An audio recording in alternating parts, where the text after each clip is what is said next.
Napapanahong issue sa larangan ng politika, showbiz, tatalakayin, himayin, re-reaksyonan ng J. Guevara TV. J. Guevara TV nga po pala, isang reactor ng mga viral issue na nagaganap dito sa Pilipinas. Yung about dito sa may Sugrali naman tayo. Ano, yung mga kapwa ko vlogger dyan, yung mga DDS, ang daming pwede ibalita, oh! Puro na lang kayo pidayalik, puta na. Pagpasok ko po kanina dito mga kababayan, Yan, shoutout kay Kapi. ito po ang bumungad sa akin. Ano? Ano ang bumungad sa'yo? Yan. Ay, Yan po ang bumungad sa akin, mga kababayan. Grabe naman to. Oh, ito yung ano, ito yung nangyari sa ano, puta na puro truck. Puro truck po ang umarang. Anak ng teteng talaga. Ano para saan to? Ano to? Magbibenta ba kayo ng mga truck? Magbibenta ata to ng mga truck tong mga to eh. Puta na, ang dami mga truck oh. Ano ba? Ano to? Ano to? Bentahan ng mga truck ba to? Bentahan nata to ng mga truck eh. Magkano isang truck? Magkano isang truck? Oh, mukhang ano yung mga pulis ba yun? O yung mga pulis yun oh. Yung mga nakaupo oh. Oh, eto Nadali. Paano ba ito iikot? Ayan Nadali. Luwagan ko lang to. Ayan Yan po ang bumungad sa akin. Mga truck na naman. Truck na naman. Ayan. Baka bukas. Yeah. Baka bukas may mga bulldozer na rin dyan. Tingnan tayo ng buhay talaga to. Okay lang yan. Ay lang. Ano, parang yung pinagtrabahuhan ko, mga kakatay na truck. Puta na, ano ba to? Mga na-impound ba to? Ano to? Impounding area ba to? Impounding area ba to? Puta na, tingnan nyo yung tsura dito. Parang impounding area to eh. Hindi na. Buisit talaga eh, lo. Ito lang po wait lang. Sige, pa-play muna natin ha. Ayan. Ayan mga truck na naman po, mga kababayan. Yes, what? Kabastos. Hindi, ganito ang istorya. Yung may-ari po nitong truck, nakausap po na, hindi na totally may-ari, kundi yung mga salesman siguro nila, 1 week na di umano sila rito. Inarkilahan po nila itong lugar na ito, itong venue. Wait lang. Kung sales yan, bakit may putik-putik pa yung... Ayan may mga putik pa yung truck na sa kabila nasa dulo Kung binibenta yan, puta na, sino bibili yan? Puro putik yan. Anak ng teteng naman kayo. Sino bibili niyang hayop na truck na yan Puro putik yan Nakikita niyo ba yan puro putik Bibilugan ko na ba? Anak ng teteng kayo. Sino bibili? Pero ito, kung sakali man talagang binibenta itong mga truck na to, alam na this. Alam naman na natin yung strategy nila. So, sasabihin, nagbibenta ng truck doon or doon nag-selling. Sa plaza, saan nakakita nung ganun? Katarantaduhan naman, Grabe na talaga. Grabe na yung ginagawa ng mga Ay, lako po. Kababayan. Mamaya natin magtanong kung paano yan. Inarkilahan di umano nila itong venue para magbenta ho sila ng sasakyan. Which is karapatan po nila yan mga kababayan dahil negosyo po ang hangad nila dito. Hindi, anak na. Oo, nandun na tayo karapatan. Pero sinong tanga maniniwala na magbibenta sila dyan? Wala naman tao dyan. Tingnan nyo, tas umuulan pa. Ano bang klaseng katangahan yan? Pinagloloko nyo ata kami. Lukuhin nyo lelang nyo. Hindi kami pinanganak kahapon. po, para harangan na naman ang hakbang ng Maisog Prayer Rally tulad ng ginawa sa atin doon sa Dumaguete. Okay? Maliban ho dito sa napansin ko na ito, mga kababayan, yung napakaraming truck. Actually po, kung nakikita ho ninyo, ay ang baba niya, kita nyo yung tolda. Pag i-focus ko ha. Kung binibenta, bakit pulis yung mga nandyan?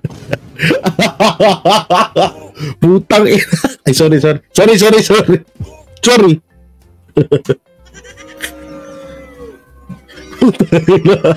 Nagbibenta yung mga pulis. Ano yan?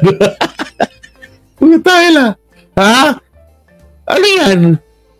Tangilang yan. Nagbibenta ng mga pulis. Tapos tingnan niyo yung truck ko. Tingnan niyo yung truck dun sa dulo. Yan sa likuran ng pulis, yung may kulay pula. O, yan o. Putik-putik yan. Sino bibili niyan? Tapos mga pulis pa yung nandyan. So, ibig sabihin, nagbibenta ang mga pulis ng mga impound na truck, ganon? Utang inang yan pinaggagawa ng... Ano nangyayari sa... Baka live selling ng truck. Kung ako nandyan, tatanungin ko yung mga pulis na yun. Sabihin ko, sir, nagbibenta na pala kayo ng mga na-impound na truck? Ito, maganda suggestion to. Next time, barko na hiharang nyo. Mga leche kayo. Galit na ba? Lam na dis, Kuya Jay. Ay, naku po. Police, diba, mga police. So, diba, mga kababayan? May mga police. Grabe yung salesman. Ano to? Paano ka maging salesman ng mga police, no? Tutok muna bago, bumili ka ng truck. Huwag ka lang tumawad, ha? Bumili ka ng truck. Bapa! Putang ilang yan. Anong klaseng to? Bibili ka ba? Bibili ka ba? Hindi. Ay, bibili na po ako. Bibili na ako. Bibili na po ako ng bibili ka. Ilang bibili mong truck? Ilan? Ilang bibilin mo? 3, 4, 5, 6, 7. Buy one, take one yan. Ha?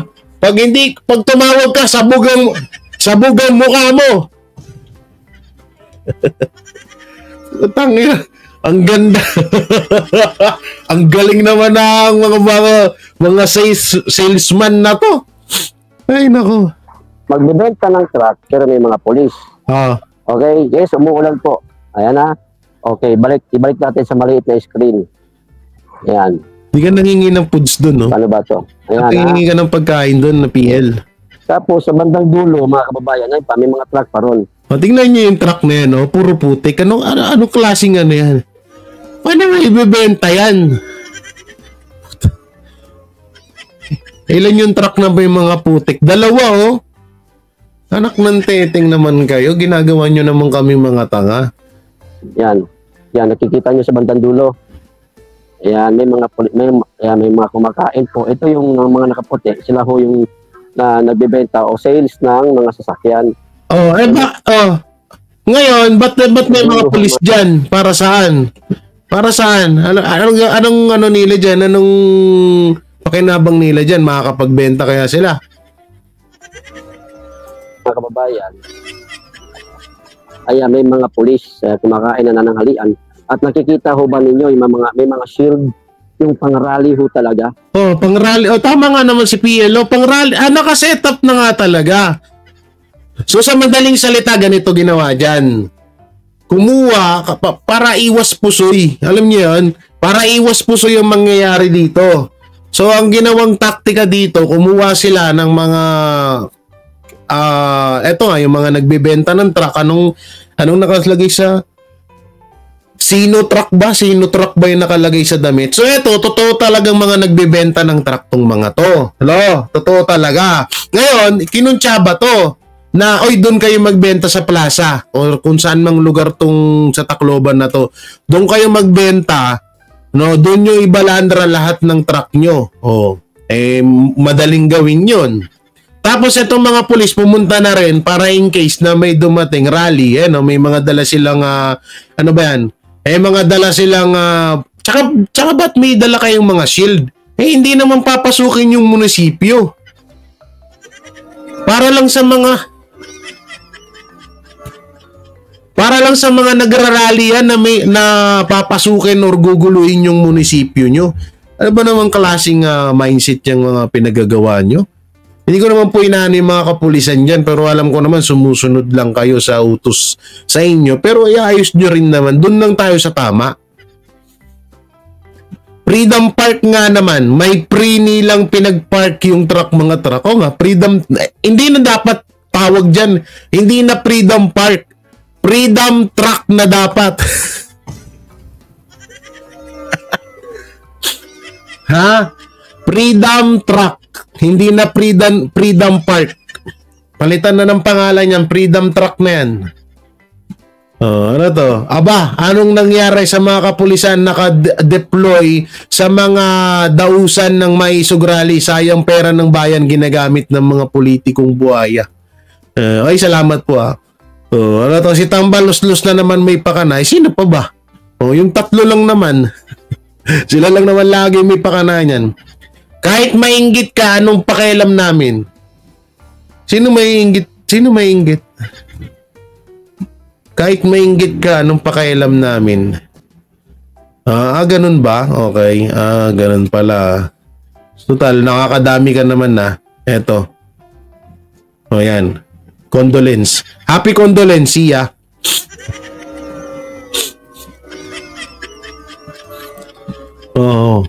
Pumunta kasi dyan si BBM at binili ng mga truck niya.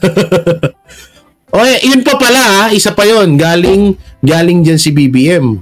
So talagang may alalahanin nyo alalahanin nyo ginawa ni BBM, no? Siniraan niya ang Duterte. Ni Kesyo, wala daw nagawa sa Yolanda para hindi nga naman pumunta yung mga tao, no? Minamind conditioning niya yung mga tao. Pero sa totoong buhay, si Duterte ang may pinakamalaking ambag sa mga naitulong dyan sa Tacloban. Hindi naman po natin sinusumbat ipinapaliwanag lang po natin na kung kay Noynoy, kay BBM at kay Tatay Digong, wala sa kalingkingan yung naitulong ni Tatay Digong kesa dyan sa dalawa, kay Aquino at kay BBM. Para sa kaalaman ng mga tanso, dugyot vlogger dyan. Sampal nyo yan sa mukha nyo. Mga siraulo, mga tulogis. Unang-una nga Unang-una pa lang mayor pa lang si Tatay Digong. Mayor pa lang. Tumulong na siya dyan.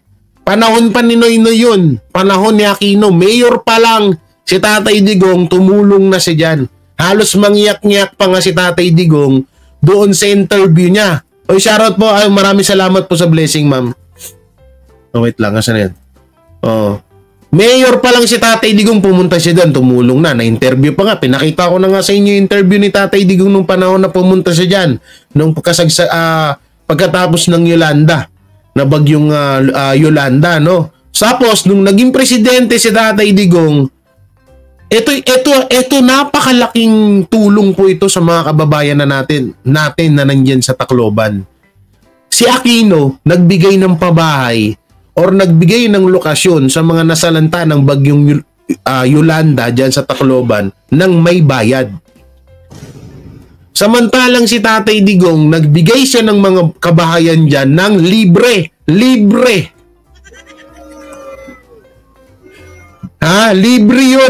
yun. Para sa kaalaman nyo. Buruin nyo, tingnan mo naman kakapalan ng apog ng gobyerno natin. Tingnan nyo naman pagiging hamuon. Hamuon yan tawag dyan sa Bisaya, hamuon, hambog, ganun. Buruin mo 85% ang naibigay ni Tatay Digong na tulong sa Yolanda. Isama na natin yung mga 20 to 30% na naitulong ni Aquino. O sabihin na natin 60% na naitulong ni Tatay Digong dyan sa Yolanda. Samantalang, ang nagre-reklamo ay yung 15% lang 15%. 15% lang po na maitutulong niya or sa 15% ay kukomplete na po ang project dyan sa Tacloban. Tapos siya pa yung may ganang magreklamo. Anak ng teteng na yan.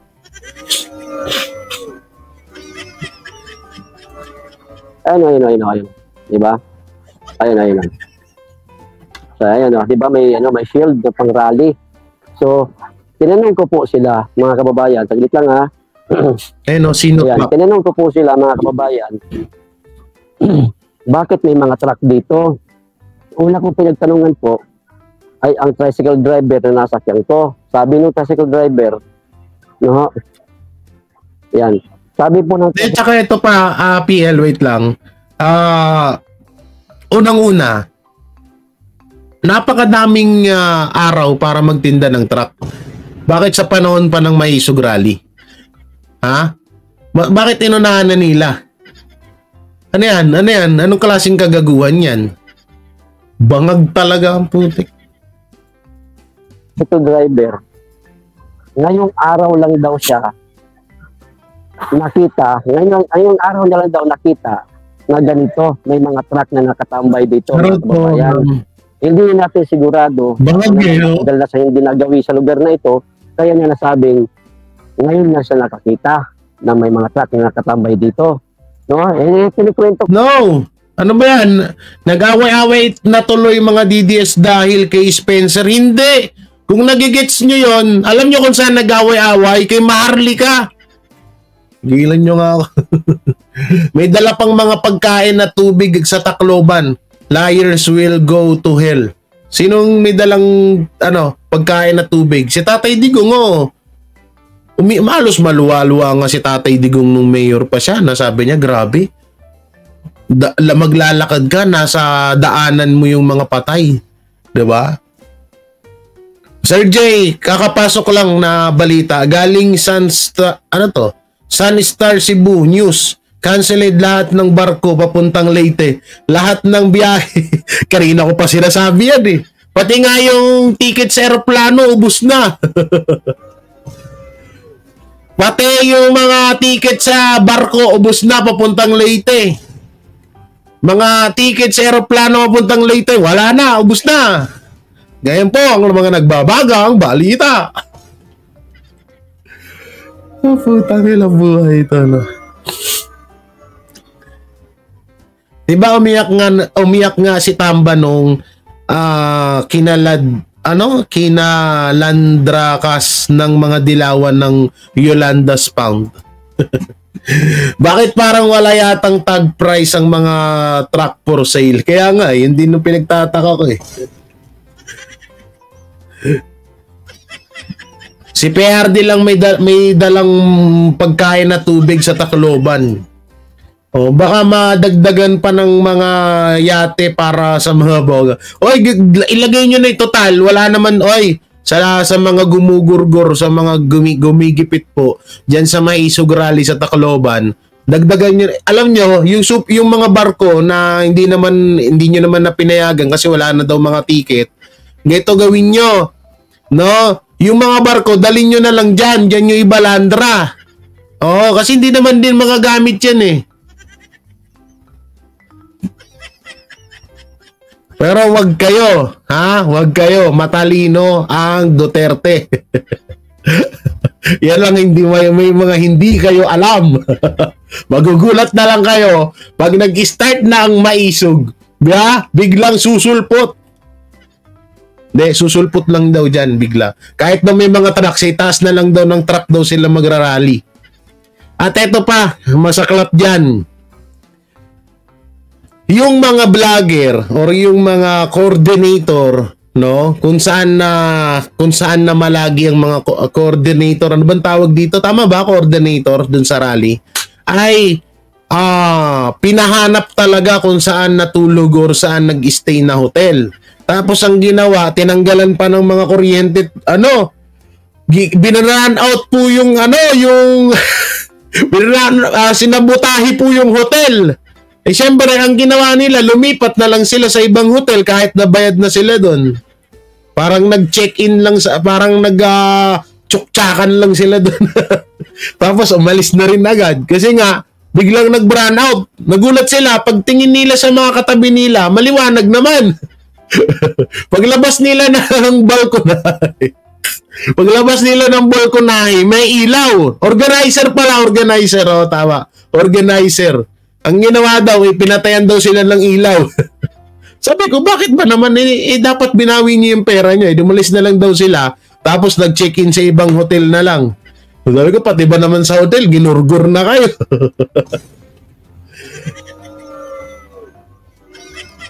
Ayot na yan. Tama lang pala, baguhin lang ang Tacloban, kasi mga tao, mga pisti. Oy, hindi naman kasali yung mga tao dyan. Kung ito batay sa mga pagtatanong ho natin mga kababayan hindi ho tayo naninira dito okay. Ngayon, ito mga sales, nakausap ko rin, sabi nila, nagrenta sila rito. No? Nagrenta sila para nga naman sa negosyo ng kanilang amo. Ito mga truck nga. No? 1 week na di umas sila rito. Ukay nito sa Dumaguete na pinuno ng truck yung anak niyang patola talaga. Bakit laging ganon? Bakit mo kami hindi pinapayagan mag-rally? Nag-interview ka dyan mga animal. PL nag-interview ka dun sa banda sa may gasolinahan. Tinanong mo na, Sir ma'am, palagi ho talagang may nagtitinda ng truck dito? Mga ugok ko. Mga truck po. Nakita niyo naman, di ba? Ayan, ikutin natin yung lugar ng kababayan ayan. Wala sila ipakita sa video kasi baka may papuspusan tayo dirito. Masama ng tingin sa'yo. Masama ng tingin ni Sir, hindi tumatawa, ari ka dyan. Ito, pinakita ko lang. Mga binibentang truck. Tayo lang, kikinis ka. Magkano yan? Magkano isa niyan? Tanginang. Grabe naman yung mga binibentang truck na yan, ang mambabago. Wala kang kaputik-putik. Wala, ang linis.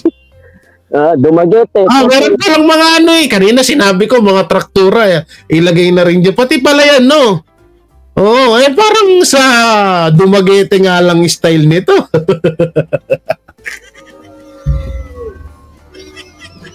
Ayop na yan, parang Dumaguete style lang no? Ang ginawa nila. Lupit. Tsunami lang makakapigil sa... So, sige yatay talaga lahat na lang gagawin nila. Sa, lahat lang na para hindi lang matuloy yung Maisog Rally. Bakit takot sila sa Maisog Rally? Grabing kademonyuhan nila tamba kapal ng babuyan na yan ni Tamba. Auction ng truck. Auction ng truck. Pag nandyan ako, itatanong ko magkano per kilo ng bakal.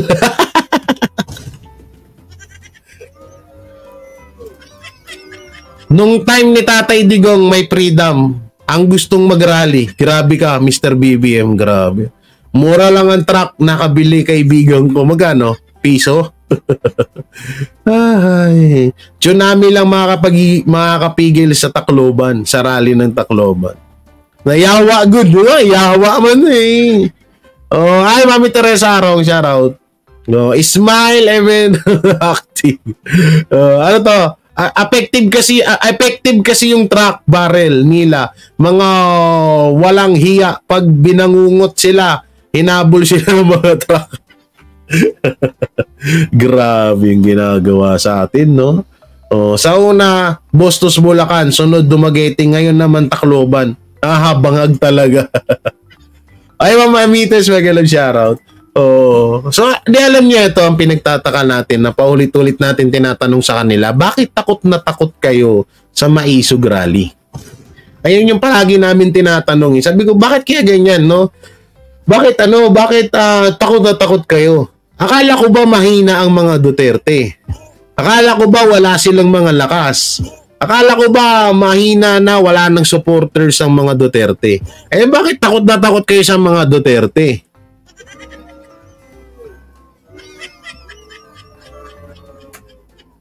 Tsaka ito pa, ang pinaka nakakalungkot ho dito, sasabihan pa or kukonsintihin pa ng mga tanso vlogger na bawal na daw ang rally ngayon sa Pilipinas.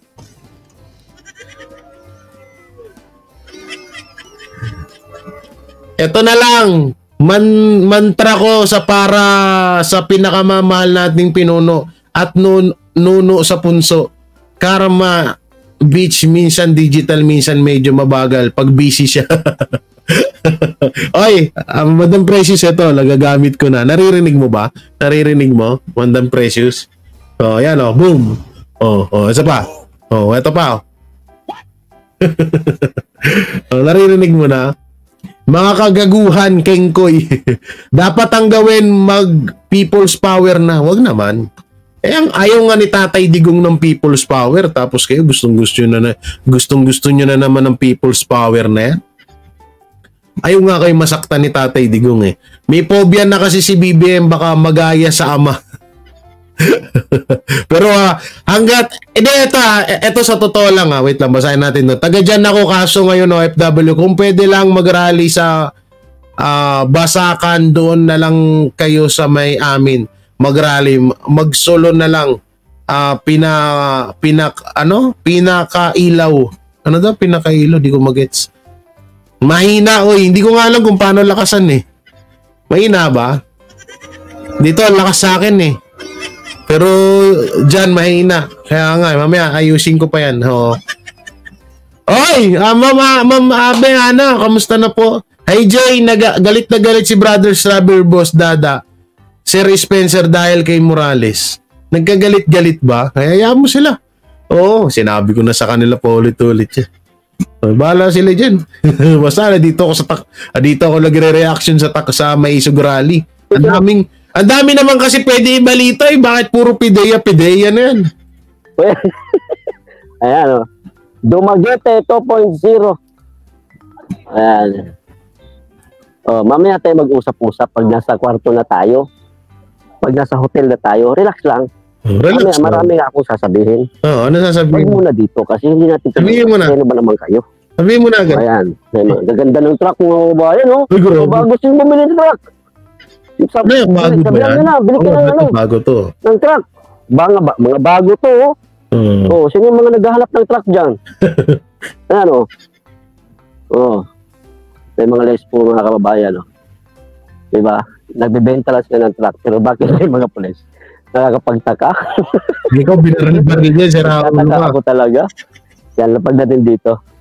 Kung nagbebenta lang sila ng truck, bakit kailangan pa mga les po at yung mga pulis mga kababayan? Lingunin natin baka narinig tayo. Unahan. Tatanong tayo, sabi ko. Magtanong ka na dyan. Para po ng camera, ha? Nakasiwa na ako sa mukha ko eh. Kaway-kaway, ma'am. Saan galing yung... Anong tatanungin? Interview ka dyan. Mag-interview ka. Maganda. Sino to? Sa inyo, hindi ko papatayin yung live ko. Baka mamaya, maagur-gur tayo eh. Sundan ka. Yari ka. Mahirap po yun. Grabe, no? Takot na takot talaga sila sa Maisog Rally. Hindi na nila kinakaya. Kawawa naman. Kawawa naman ang nilalang. Ayan na, malakas na ba? Kawawa naman tong mga to. Ay, naku po talaga sa buhay nga naman. Dapat next time decoy na lang yan. Tapos sa actual play, secret, may password DDS lang sa nakakalam. Maring Ito. Sir J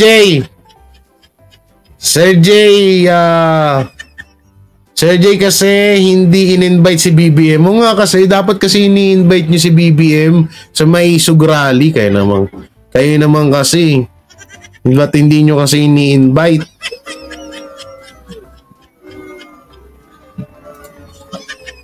Mahina, paturo ka kay Boss Dada. Sige, paturo. Nilakasan ko na yung sa mic ko Mahina pa rin. Sige, mamaya papaturo ako. So, dito tayo sa ibang issue. Ito, about na naman.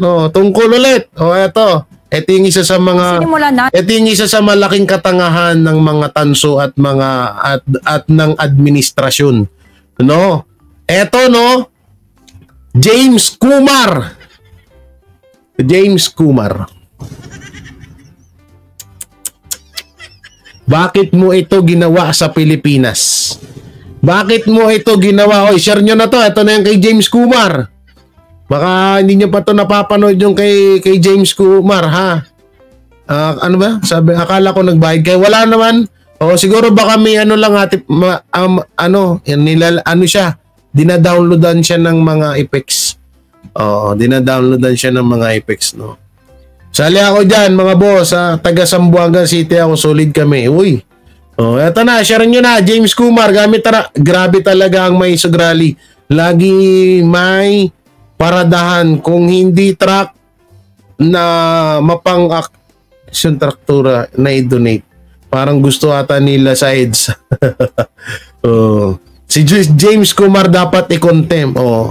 Contempt na ba? Alam nyo, lagi yung pinag-uusapan na naaawa lang ako naaawa ko sa mga kababayan natin na mga half Chinese. Kasi kapag nalaman ho ng gobyerno natin na ikaw ay half Chinese, ay sasabihan ka na agad na asset or spy ng China laban sa Pilipinas. Pero ito pinagtataka namin, nakakapagtaka, no, na bakit may mga politiko, no, mamaya ipapakita ko sa inyo kung sino yung mga politiko na may mga dugong Chinese. Tapos magugulat ka, tingnan nyo, ito yung ka-fake newsan, mga kalahi ni James Kumar. Mas marami ang mga kalahi ni James Kumar na nandito sa Pilipinas. Nadihamak na napakarami nila. Panoorin. Sinimula na ng Kamara ang pagdinig patungkol sa isyu ng umano'y pagdagsa ng mga Chinese students sa lalawigan ng Cagayan. Sa imbestigasyon ng Kamara, lumabas na hindi naman pala mga Chinese ang pinakamaraming bilang ng foreign students sa bansa, kundi mga Indian. Ano pa kaya ang naging resulta ng pagdinig? Alamin sa balita ni Jade Calabroso. For the last 7 years... diba? Hindi naman pala mga Chinese. Mga Indian ang marami dito sa Pilipinas. So eto, speaking of Indian, sino ba ang popular na pangalan ngayon at lahi na isang tao na nadadawit dito sa PIDEA League? Di ba si Kumar? Ang lupit, diba? Pero etong mga Indiano okay lang dahil kay James Kumar.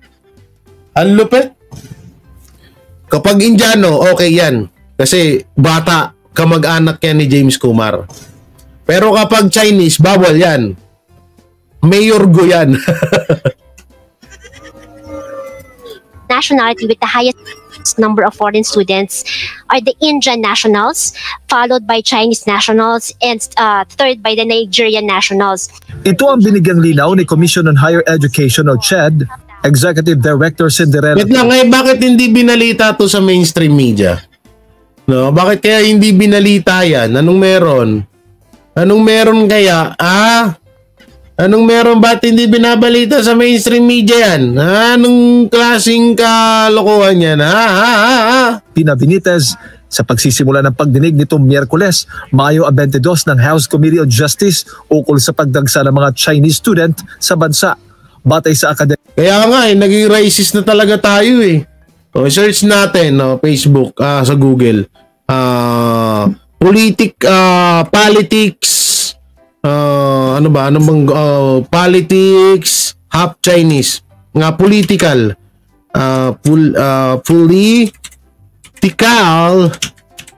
Political half Chinese.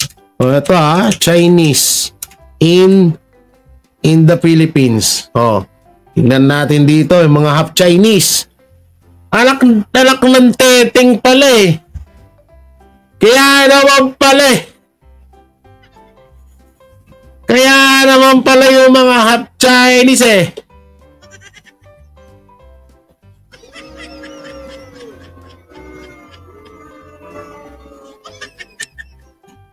Ang dami pala eh. Una-una si Cory Aquino, half Chinese pala.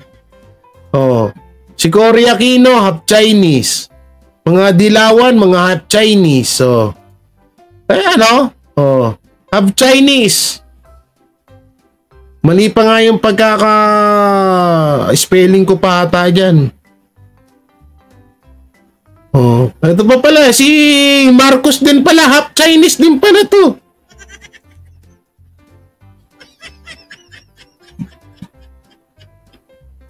Ano to? Oh, si Villar. Oh, ito yung mga half Chinese oh. Oh, mga half Chinese yan. Si Villar, si Lopez. Oh, sino pa ibang mga politiko na half Chinese? Oh, government, ano bang maganda? Political? Politiko. Oh, mga politiko na half Chinese. Oh. I-search natin, Tagalogin na natin para mas maganda. Mga politiko na half Chinese. Oh, si Isko Moreno half Chinese din. So, look out din, spy din si Isko Moreno, ganun ba? Oh. Oh, si lumayas kayo, sa yung lumayas ngayon. Guys, kilala nyo to? Si Subiri. Oh, dati siya yung nagpapalaya sa mga Chinese. Ngayon, siya yung siya yung pinalayas. Ano nangyari? Oh, eto pa. Oh. Risa Ontiveros, half Chinese din pala. Si Ping Lacson. Ay, hindi. Akala ko half Chinese din si Ping Lacson eh. Oh, wala na. Oh, mga half Chinese oh. Oh, sino pa yung mga half Chinese dito? Ang dahil pala mga half Chinese dito na mga eh. So ibig sabihin pati pala to sila, eto yung artista na si Chinese blood to. Oh. 'Di ba kilala nyo to? To yung si Go ba to? Go? Oh, ewan ko kung sino to yung dating yung katabi ni Isko Moreno. O half Chinese din pala yan. So ibig sabihin yan, bawal na rin dito sa Pilipinas. Eto, si yung singer. Eto, singer to. O so ibig sabihin, bawal na rin yan. O sino pa? Ang may mga dugong Chinese. Sino to? Si Ivory. Si Ivory ba to? Nakalimutan ko. O si Bea Binene. Half Chinese din. O, asawa ni Chis Escudero, si Heart Evangelista. Yun, si Richard Yap. Ang daming, eto pa, si Bawal Lumabas. Sino ba to? Si Kim Chu. So, ibig sabihin, spy din to. Anak ng teteng na yan. Mabalik na tayo dun sa kanina. Panoorin natin to. Oh. Ito yung mga kamag-anak ni Kumar. Year 2023 to 2024 data ng CHED, nasa higit 17,000 ang foreign students ang naka-enroll sa Pilipinas. Sa naturang bilang, halos 9,000 ay mga Indian, nasa higit 5,000 naman ay mga Chinese, at nasa higit 1,000 naman ay mga Nigerian. MDS na yan. Dagdag pa ng CHED, hindi sa Region 2 kung saan matatagpuan ang Cagayan, matatagpuan ang pinakamaraming bilang ng Chinese students, kundi sa Western Visaya. Wait lang, mamaya. Capital Region. Ayon sa CHED, ang dahilan ng pagdami ng foreign students sa bansa ay dahil sa English medium at murang pag-aaral.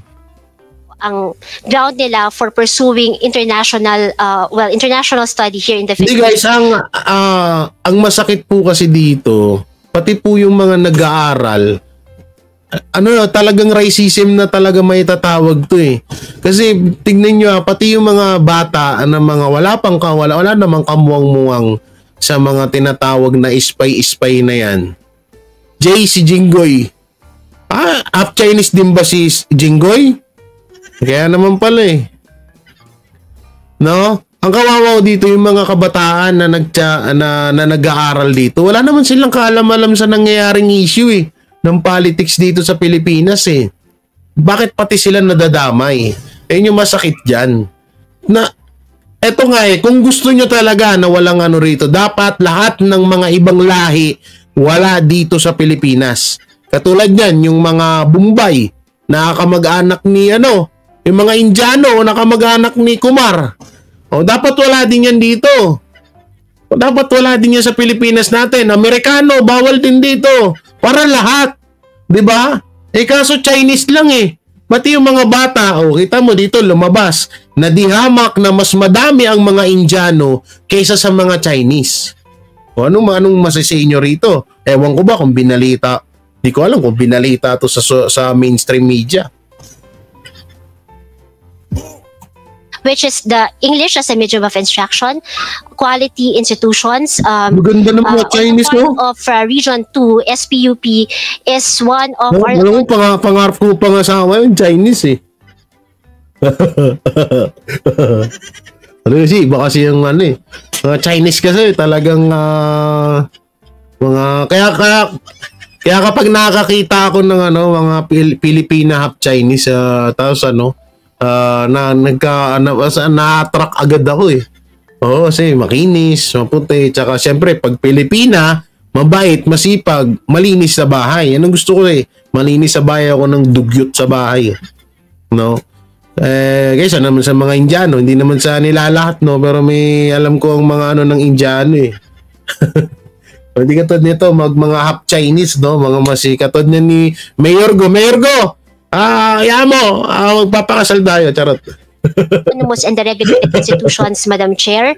And of course, affordability po siguro, Madam Chair. Based on our data and based on our evaluation of foreign students pursuing programs here in the Philippines. Samantala, pinasinungalingan naman ng St. Paul University na mayroong 4,600 Chinese students na naka-enroll sa kanila. Dahil ang totooan nila, nasa higit 800 lamang ang mga ito. We never reached 4,600 total of Chinese students enrolled in any year at St. Paul University, Philippines. Many of them are in Tuguegarao. How many are attending face-to-face classes? About 200 po. What are the others doing? The others, since... Doon naman to, lahat na lang pag Chinese talaga, pag ikaw... Tayo na, pag nagkaroon ng gera dito, ikaw unang pupugutan ng ulo ng mga Chinese. They came before since they went home sometime, their visas expired, their student visas expired, so they had to apply for a new tourist visa. Okay. Pinatigan naman ito ng Bureau of Immigration. We have no data showing of the 4,600 students. Hindi rin nila totoo na pinagbabayad nila ng 1.2 million pesos ang bawat foreign student sa kanila. Salungat ito. Dami. Ay, puta lang, guwapuli. Tayo lang, kamukha ni Kumar itong nasa unahan kamukha ni Kumar, Puta lang, papogi na lang mga Indiano. Pogi, Ay, naku po. Ni Cagayan 3rd District Representative Jojo Lara kaugnay sa nasabing halaga. St. Paul University, Philippines does not charge 1.2 million How much is pesos. being charged? And in 1 year, the students enroll in 4 trimesters. So for the students to complete their graduate school program, they are enrolled in at least 10 trimesters. That's only $10,000 US. So it does not reach 1.2 million pesos. Ang dahilan naman ng pagdami ng international students, kabilang ang Chinese students sa bansa.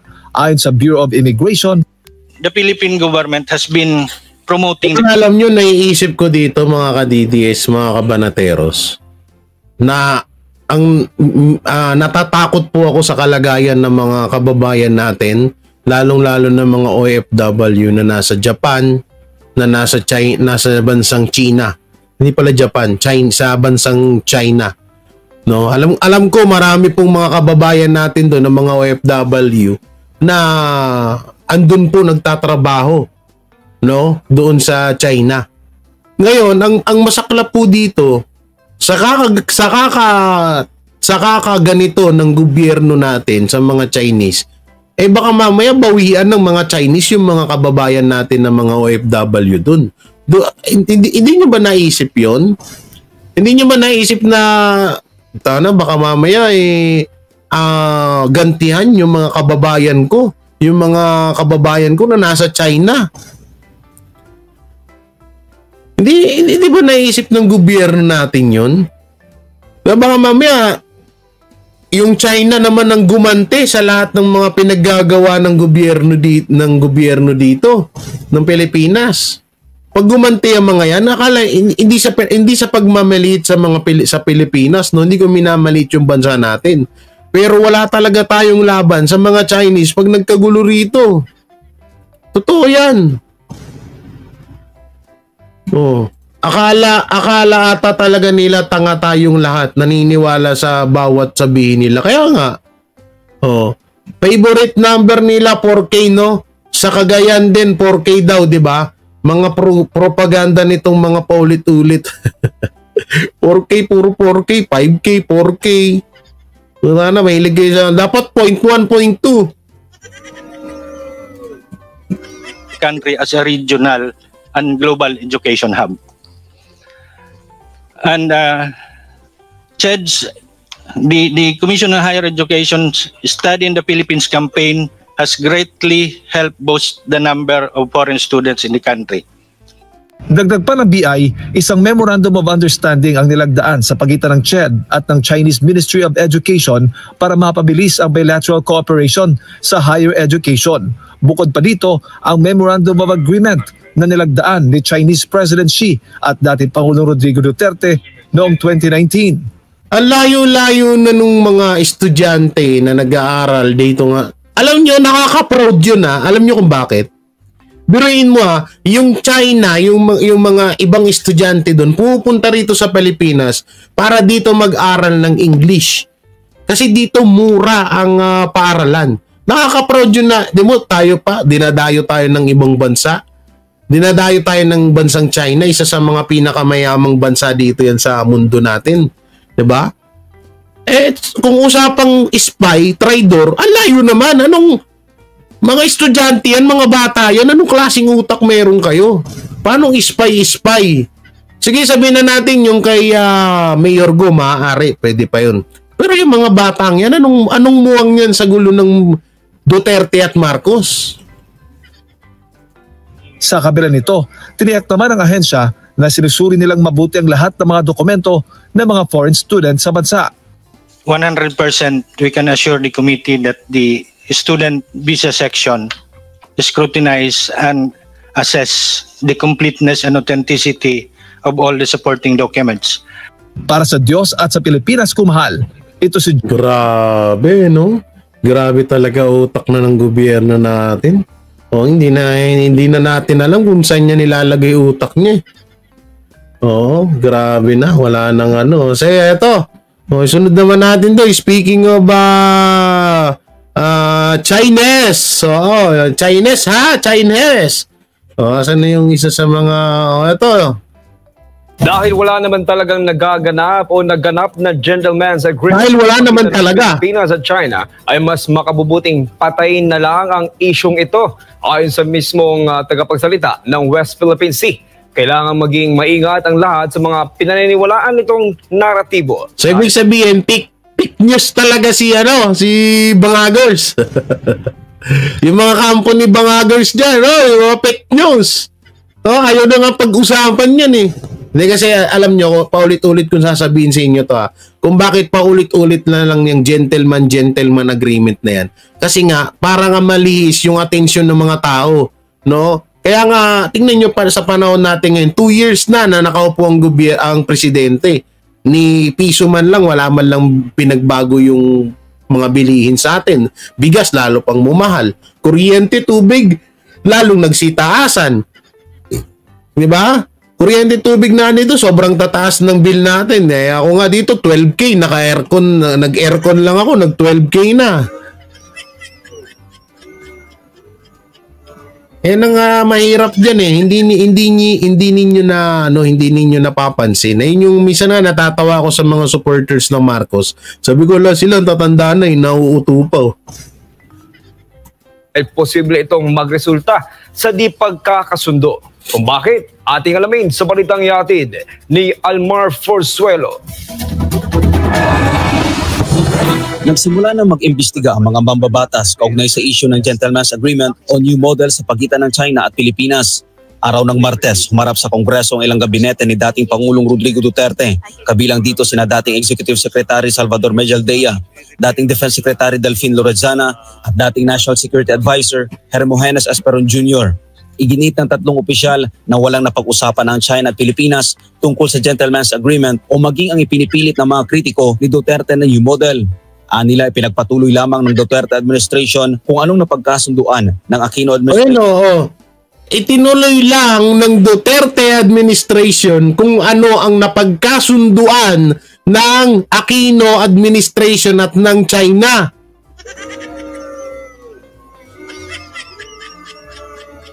So ibig sabihin, kung may pinagkasunduan talaga, Aquino ang meron talagang pinagkasunduan. Ang Aquino talaga ang may agreement, ang may gentleman agreement sa China. So, ang ginawa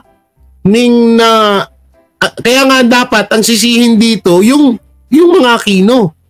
So, sasabihin nila, paano bubuhayin mo si Aquino? Kaysa naman kay Marcos ang ano nyo. Samantalang kung ano yung ginawa ni Aquino, yun lang na tututusin, hindi naman totaling sinunod. No? Parang dun lang bumase si Tatay Digong. Katulad niyan, bawal maglagay ng ng materyales. Pero ang ginawa ni Tatay Digong ay diskarte. No, diskarte yung ginawa nila na pagkain lang ang kunwari pagkain lang pero hindi nila alam may mga construction material na dinadala diyan sa Sierra Madre. Tsaka nga ito isipin nyo, sa tinagal-tagal nang nandyan yung barko na yan, di sana lumubog na yan kung hindi pinagawa yan. Mga bobo talaga kayo.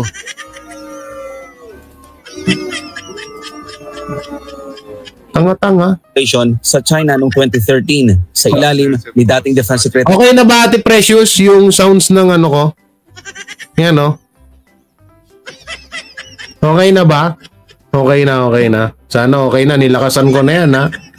Voltaire Gazmin. Kaugnay nito, araw ng Miyerkules, humarap sa Senado si dating Western Command o Westcom Head Vice Admiral Alberto Carlos. Si Carlos kasi ang tinuturo ng China na kausap nila hinggil sa umano'y Gentleman's Agreement on New Model na dumaan pa nga raw sa ilang rounds ng diskusyon na naglalayong ayusin ang gusot sa pagitan ng dalawang bansa kaugnay sa Yungin Shoal.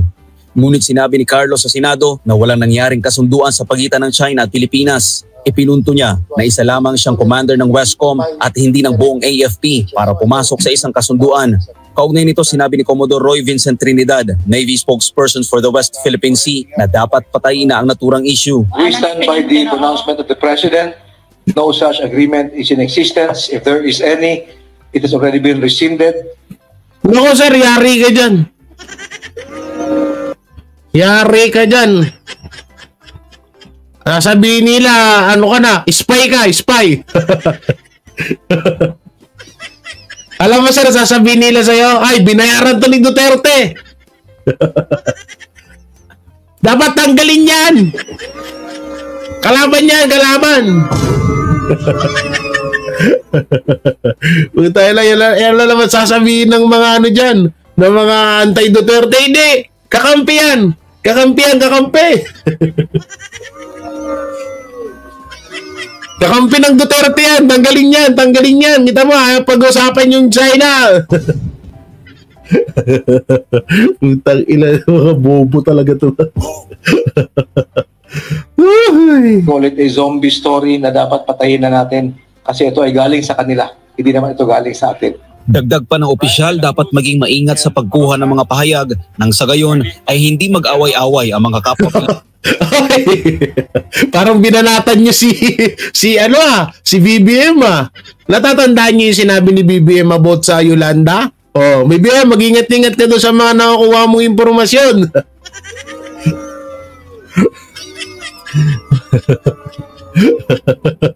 Bisit. Ay, naku po, nangyayari talaga sa Pilipinas natin. Binalatan. Anong pangalan doon? Anong pangalan doon? West Philippine Sea spokesperson. Binalatan si BBM. Wag daw basta-basta maniwala sa mga nakukuhang sa mga nakukuhang impormasyon.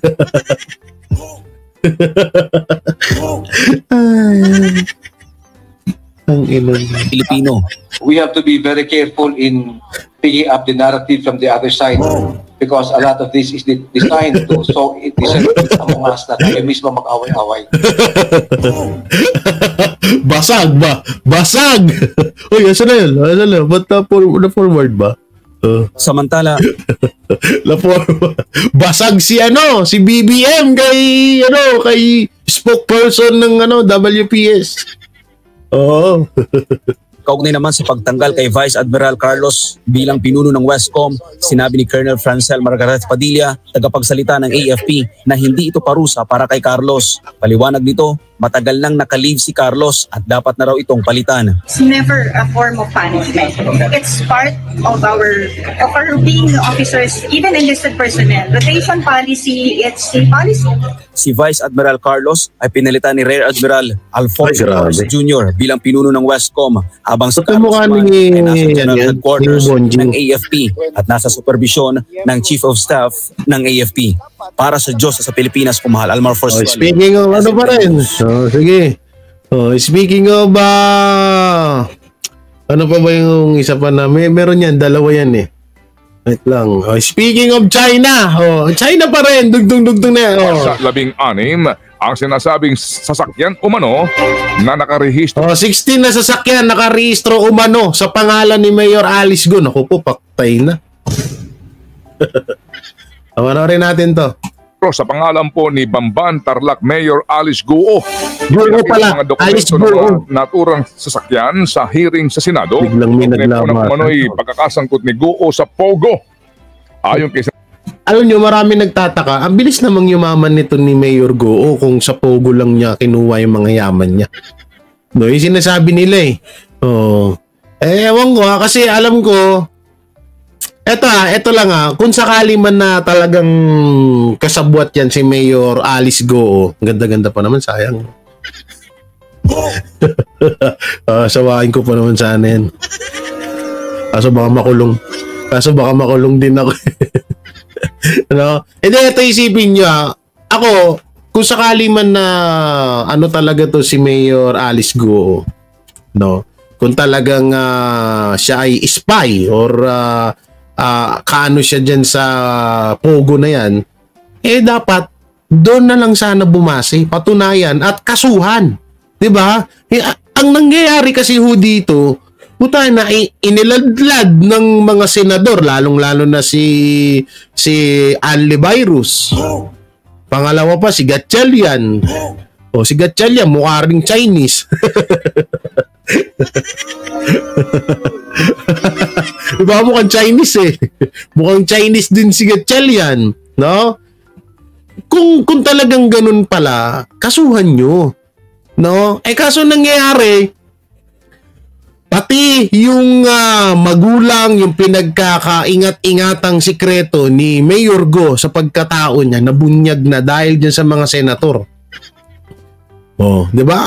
Ang sarap bang pakinggan ng ganon?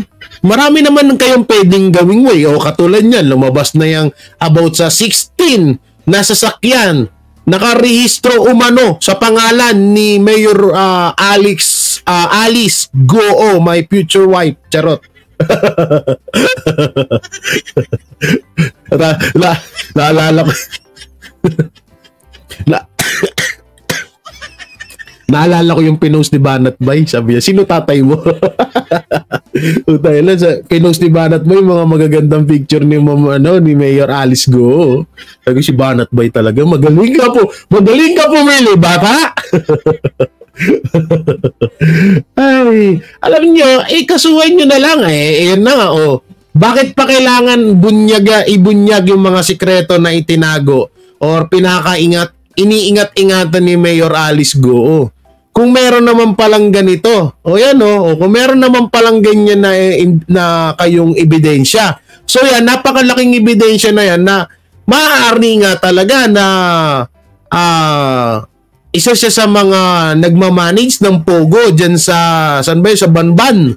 Diba? Ito, isa ng ebidensya to. So bakit pa kailangan questionin yung pagkatao ni Mayor Alice Goo? Bakit pa kailangan ipanlandakan sa social media, sa media? Diba? Ang maganda niyan, Mayor Alice Goo, kasuhan mo din sila, sila Ontiveros. Oo. Ako sa'yo, kasuhan mo yan. Ako po.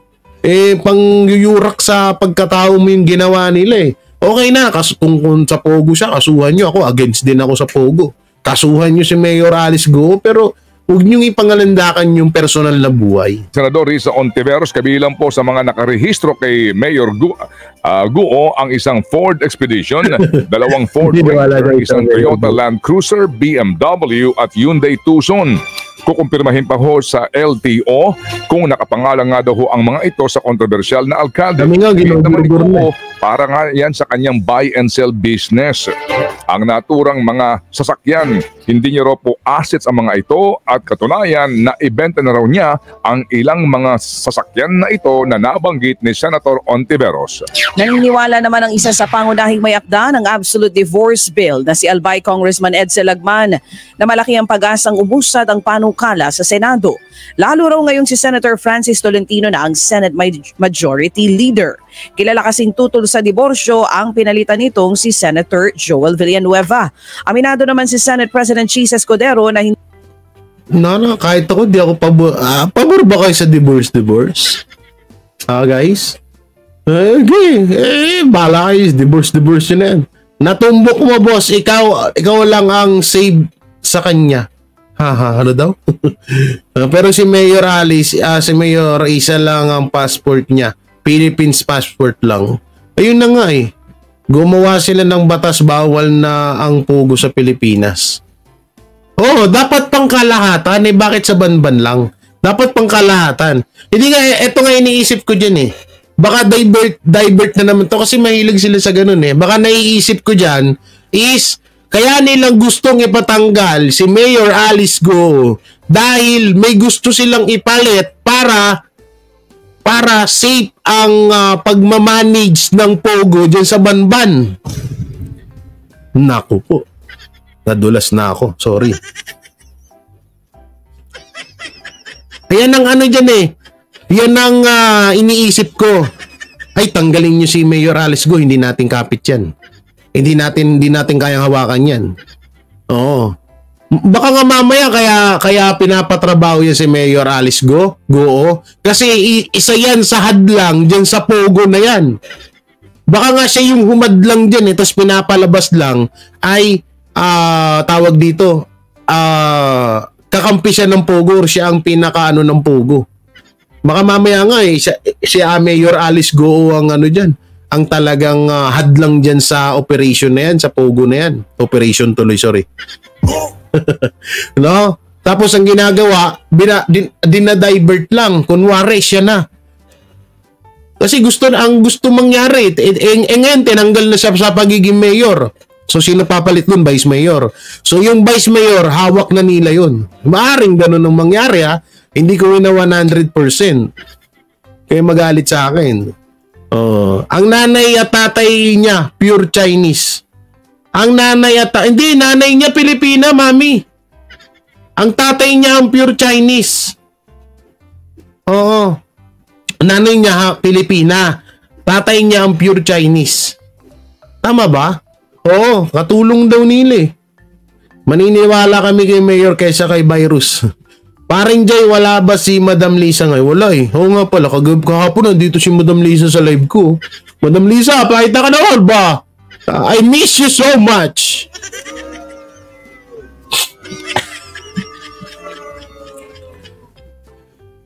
Ano to? Lahat shuts down connection sa Pilipinas, narinig ko kanina. Sa post FB news feed last year na-post shutdown, Sir Jay. Ano yung shutdown? Ang Pilipinas shutdown. Shutdown nila mukha nila. Dumating sa Pinas sila, bata pa si Mayor. Oo nga, kung ayaw nila i-amend nila yung batas tungkol sa announcement, gawin nilang makasama. Makamasa. Dawa? Ako hindi pabor kahit patay na asawa ko. Gustong bumili ng lupa ang magulang niya. Kaya Pinoy passport. Okay. Boss, pwede itlog pogo, ipatayo na. Gago. Buisit. Sino ko? Si Arnel. Buisit ka, Arnel. Ano to? Naisip mo, Jay, mas naisip mo ba, Jay, naisip mo, Jay, mas naniniwala ko na may gustong kunin ang pogo dyan. Yun din. Pwede rin mangyari yun, break tuloy. Pwede mangyari doon. Pwede mangyari itong sinasabi mo. Baka nga may gustong rito ka sa pogo. Tapos yung pogo, kakampi talaga na lang mga nila Hontiveros yun. Alam naman na natin dito sa Pilipinas. Tapos yung birth certificate niya ay Pilipino. Siya ang pinanganak siya sa Tarlac. Bawal umupo ang hindi born in Pilipinas. Bakit? Kung ganun, lahat dito may kasalanan sa Comelec. Kasalanan din ng Comelec yung hindi pala born in siya. Sasabi ko nga, wag na lang sana ilabas yung wag na lang sana ilabas yung personal na buhay. Kung karapat dapat siyang kasuhan. Tanggalin ni Mayor Alice Go para mahawakan, palitan para sa election 25 lahat tanggalin. Kasi eto may mga bali-balita na eto hindi pa naman 100% Pero may mga bali-balita po na pinupuntahan na ng administrasyon bawat lugar dito sa Pilipinas para ipaalam or ay hindi pala pinuntahan, parang kinokontak na yung mga mayor, congressman, o vice mayor na parang oy ganito about may sugralin na naman. Oy ganito, kapag may nag-anunsyo diyan ng may sugrali, o ganito, kapag hindi kayo sumunod, alam na mangyayari sa inyo. O kagaya lang nito, kagaya nitong papanorin natin. Ito, tinanggal na. Oh.